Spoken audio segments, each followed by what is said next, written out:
अत्याचार करते हैं, अपमानित करते हैं, क्या वे लोग उनके इन जाट नेताओं के इतने बड़े, इतने अच्छे सिद्धांतों को समझ पाएंगे? और समझकर क्या डूंगरगढ़ विधानसभा से ये जो दलित प्रत्याशी है, क्या जीत हासिल कर पाएगा? जीत हासिल कर पाए या ना कर पाए, ये तो एक अलग मुद्दा है, लेकिन क्या इस विधानसभा के जो जाट लोग हैं, जाट समुदाय है, जो राजपूत समुदाय है, जो अन्य उच्च जाति के कहे जाने वाले समुदाय हैं, क्या वे वास्तव में देश प्रेम दिखा पाएंगे, राष्ट्रभक्ति? आप न्यायालय में एक तराजू वाला जो चिन्ह देखते हैं, प्रतीक देखते हैं न्याय का जो है, जिसमें आप देखते हैं कि आंखों पर जो है एक महिला के पट्टी बंधी है और वो जो हाथ में तराजू उठाए हुए है, तो वो जो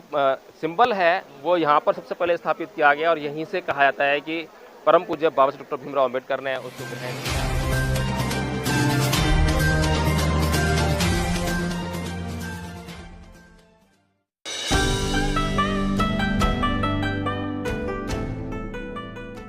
जय भीम, नमो बुद्ध। साथियों आज हैं हम बीकानेर जंक्शन पर और इस बीकानेर के बारे में और इस बीकानेर जंक्शन यानी जो रेलवे यहाँ का जो रेलवे है उसके बारे में कुछ ऐसी दिलचस्प जानकारियाँ मैं आपको दूंगा और ये ऐसी जानकारियाँ हैं जिनसे कि आप जो है भारत की सामाजिक व्यवस्था और राजनीतिक व्यवस्था के बारे में बहुत महत्वपूर्ण जानकारी प्राप्त कर सकेंगे। साथियों ये जो आप प्लेटफॉर्म देख रहे हैं, इसी प्लेटफॉर्म पर कभी यहाँ के जो महाराजा थे गंगा सिंह जी, उनकी अपनी निजी ट्रेन आया करती थी दिल्ली से जो है, और वो ट्रेन की खासियत ये थी कि वे जहाँ चाहें उस ट्रेन को रुकवाते थे, जब कहें जब चलती थी। इसी प्रकार से एक बार जब वो दिल्ली से बीकानेर आ रहे थे तो यहीं से कुछ किलोमीटर पहले, कुछ दूर पहले जाट नेता और एक बहुत ही बड़े सामाजिक परिवर्तन के पुरोधा सर छोटू राम जी जो है यहीं पर साथ में कहीं शूद्र समाज के लोगों को, जिन्हें इस देश में छोटी जाति का कहा जाता है, उनको पढ़ाने का कार्य कर रहे थे। दूर से जब उन्होंने देखा तो एक पेड़ के नीचे एक शिक्षक बहुत से लोगों को पढ़ा रहा है, तो उनके साथी लोगों ने उनको बताया कि ये जाट नेता छोटू राम है, जो कि आपके खिलाफ जो है इन लोगों को शिक्षित कर रहा है और कल ये आपके खिलाफ षड्यंत्र करेंगे, आपके लिए बहुत ही बड़ा संकट पैदा करेंगे। लेकिन महाराजा गंगा राम जो है वो आधुनिक विचारों वाले थे और आधुनिक विचारों के होने के कारण जो है वे समझते थे सारी चीज़ों को। वे सर छोटू राम के पास गए और उनको प्रणाम किया और पूछा, गुरुजी आप यहाँ इन लोगों को शिक्षित कर रहे हैं? तो एक बार तो सर छोटू राम जो है घबरा ही गए थे कि महाराजा गंगा सिंह हैं और कहीं ऐसा ना हो कि उनके साथ में कुछ गलत कर दें। लेकिन साथियों वो महाराजा गंगा सिंह थे जो कि आधुनिक विचारों वाले थे, अच्छी सोच वाले थे और वे भी सामाजिक परिवर्तन के समर्थक थे। उन्होंने जो है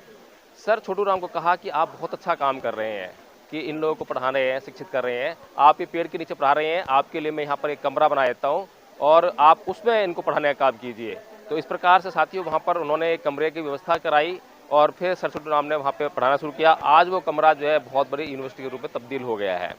साथियों यहाँ पर जो है आप देखेंगे कि यहाँ जो महाराजा गंगाराम थे उनके ही काल में जो है एक और नेता थे, जाट नेता थे, कुंभाराम जी। वो कुंभाराम जी पहले थानेदार हुआ करते थे और जब उन्होंने जो है यहाँ के किसानों को इकट्ठा करना शुरू किया और उनको आंदोलित करना शुरू किया तो उन्हें जो है गिरफ्तार करके जो है जेल भेजा गया और जब जेल से छूटकर आए तो उन्होंने जो है थानेदार का जो उनका पद था, अपनी नौकरी थी, उसको छोड़ दिया और वो जो है एक आज़ादी के आंदोलन में कूद पड़े और वहाँ पर जो है उन्होंने जो राजशाही व्यवस्था थी उसके खिलाफ भी बहुत बड़ा आंदोलन किया। साथियों सोचने वाली बात है कि अगर गंगा सिंह जी जो है अगर तानाशाह राजा होते या क्रूर राजा होते तो क्या वो थानेदार कुंभाराम जी को गिरफ्तार करने के बाद जेल से रिहा होने देते? साथियों हमने राजाओं की बहुत सारी कहानियाँ सुनी हैं जहाँ पर उनके खिलाफ षड्यंत्र करने वालों को, क्रांति करने वालों को, आंदोलन करने वालों को जो है मौत के घाट उतार दिया जाता था। जब भारत का संविधान लागू नहीं था, ये हमें जो है मद्दे में रखना चाहिए, ध्यान में रखना चाहिए। अंग्रेज़ शासन था, अंग्रेज़ शासन जो है दो भागों में बटा था, एक जिन पर अंग्रेज़ों की हुकूमत चलती थी, दूसरा जो यहाँ पे देसी रियासतें थी। तो ये जो बीकानेर है ये देसी रियासत में आती थी, यहाँ के राजा महाराजा गंगा सिंह जी थे। तो इस तरह से जो है उनके कानून चलते थे, अपने कानून चलते थे। और सबसे बड़ी बात तो यह है कि सबसे पहली बार यहाँ पर कानून व्यवस्था उन्होंने लागू की। वे जो है विदेशों में जाके प्रदेशों से पढ़कर आए थे और वे सारी जो घटनाएं घट रही थी पूरे विश्व में जो है उनकी जानकारी रखते थे। और इसीलिए जो है उन्होंने कभी भी जो है किसी नेता का दमन नहीं किया, बल्कि उनके जो विचार थे, उनके आंदोलन थे, उनको स्वीकार किया और उसमें जो है अपनी तरफ से जो भूमिका निभा सकते थे उन्होंने निभाई। यहाँ पर जो तहसील है, कचहरी है, वो उनकी देन है। और कहा जाता है कि जो आप न्यायालय में एक तराजू वाला जो चिन्ह देखते हैं, प्रतीक देखते हैं न्याय का जो है, जिसमें आप देखते हैं कि आंखों पर जो है एक महिला के पट्टी बंधी है और वो जो हाथ में तराजू उठाए हुए है, तो वो जो सिंबल है वो यहाँ पर सबसे पहले स्थापित किया गया और यहीं से कहा जाता है कि परम पूज्य बाबा साहब डॉक्टर भीमराव अम्बेडकर ने उसको ग्रहण किया और इस देश के लिए न्याय का प्रतीक इस तरह से सिंबल देने का काम किया। तो साथियों, ये कुछ ऐसी घटनाएं थीं जिनको जानने के बाद तो इस रियासत के महाराजा थे गंगा सिंह जी, उनके प्रति इन बातों को जानने के बाद जो है उनके प्रति आदर और सम्मान मेरे भीतर पैदा हुआ और मुझे अच्छा लगा कि हमारे देश में अगर कहीं इस जैसे कि देसी रियासतें हैं, अगर इनका विकास हुआ, आज बीकानेर बहुत ही विकसित शहर के रूप में जाना जाता है। यहाँ पर हर सुविधा आपको मिलेगी और यहाँ के जो गांव देहात में हम गए हैं, जाकर देखा है, कृषि बहुत ही उन्नत है और यहाँ से कुछ दूर पर डूंगरगढ़ है जो कि पूरे एशिया में जो है सबसे ज़्यादा मूंगफली उत्पादन के लिए जाना जाता है। तो इन सब बातों के मद्देनजर हम देख सकते हैं कि सारे जो राजा थे, देसी रियासतें थीं, सारी जो उनके राजा महाराजा होते थे वो सभी खराब नहीं थे, सभी क्रूर नहीं थे, सभी तानाशाह नहीं थे,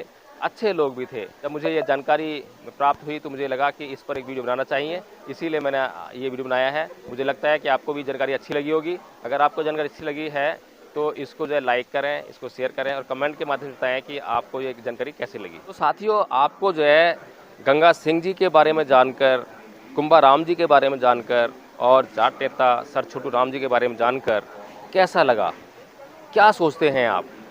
ये जो वीडियो है, ये जो बातें हैं उनके बारे में, जो घटनाएं हैं, ये केवल जो है हम लोगों के लिए ही सही नहीं है, अच्छी नहीं है, बल्कि ये जो है पूरे देश की जो सामाजिक व्यवस्था है उसके लिए बहुत ही बड़ी प्रेरणा स्रोत के रूप में काम कर सकती हैं। साथियों, आज जो है पूरा देश जातिवाद की आग में जल रहा है, लेकिन अगर हम जाट नेता कुंभाराम जी की बात करें, अगर हम जाट नेता सर छोटू राम जी की बात करें, तो इन्होंने जाति धर्म से ऊपर उठकर केवल मानवता की सेवा की। क्या आज जो जाट नेता हैं, जो जाट लोग हैं, जितना भी जाट समुदाय है, क्या वो उनकी इन बातों को, इन सिद्धांतों को समझने का काम करता है? क्या वो आज जो है, आज हमने देखा है कि जैसे डूंगरगढ़ विधानसभा है, ये जनरल सीट है और यहाँ पर जो है जितनी भी पार्टियाँ हैं कभी भी अपना इतना बड़ा हृदय नहीं दिखा पाई हैं कि यहाँ से किसी दलित को जो है अपने कैंडिडेट के रूप में उतारें। लेकिन यहाँ पर जो है बहुजन समाज पार्टी ने आज पहली बार इस बार जो है एक दलित नेता को उतारा जो कि मेघवाल समाज से आता है। क्या यहाँ पर जो जिस तरीके से सर छोटू राम जी ने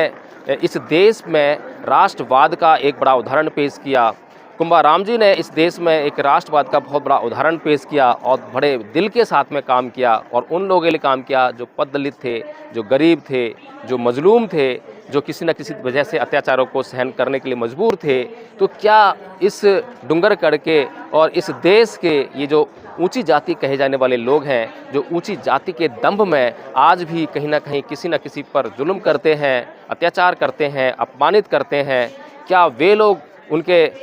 इन जाट नेताओं के इतने बड़े, इतने अच्छे सिद्धांतों को समझ पाएंगे? और समझकर क्या डूंगरगढ़ विधानसभा से ये जो दलित प्रत्याशी है क्या जीत हासिल कर पाएगा? जीत हासिल कर पाए या ना कर पाए ये तो एक अलग मुद्दा है, लेकिन क्या इस विधानसभा के जो जाट लोग हैं, जाट समुदाय है, जो राजपूत समुदाय है, जो अन्य उच्च जाति के कहे जाने वाले समुदाय हैं, क्या वे वास्तव में देश प्रेम दिखा पाएंगे, राष्ट्रभक्ति दिखा पाएंगे और वो अपनी जो कुंठित मानसिकता है, जातिवादी मानसिकता है, उससे ऊपर उठकर एक बार जो है अपने इस दलित प्रत्याशी को वोट कर ये जताने का काम करेंगे कि हमारे भीतर कोई भी किसी प्रकार का जातिवाद नहीं है, हम जातिवादी मानसिकता ग्रसित नहीं है और हम हर उस अच्छे कैंडिडेट को जो है वोट करेंगे जो इस देश के लिए काम करेगा, जो अपने समाज के लिए काम करेगा, इस देश में जो सामाजिक व्यवस्था है, सामाजिक कार्य हैं, उनके लिए काम करेगा। हर अच्छे शिक्षित पढ़े लिखे व्यक्ति को हम वोट करेंगे। तो जय भीम, नमोदय साथियों।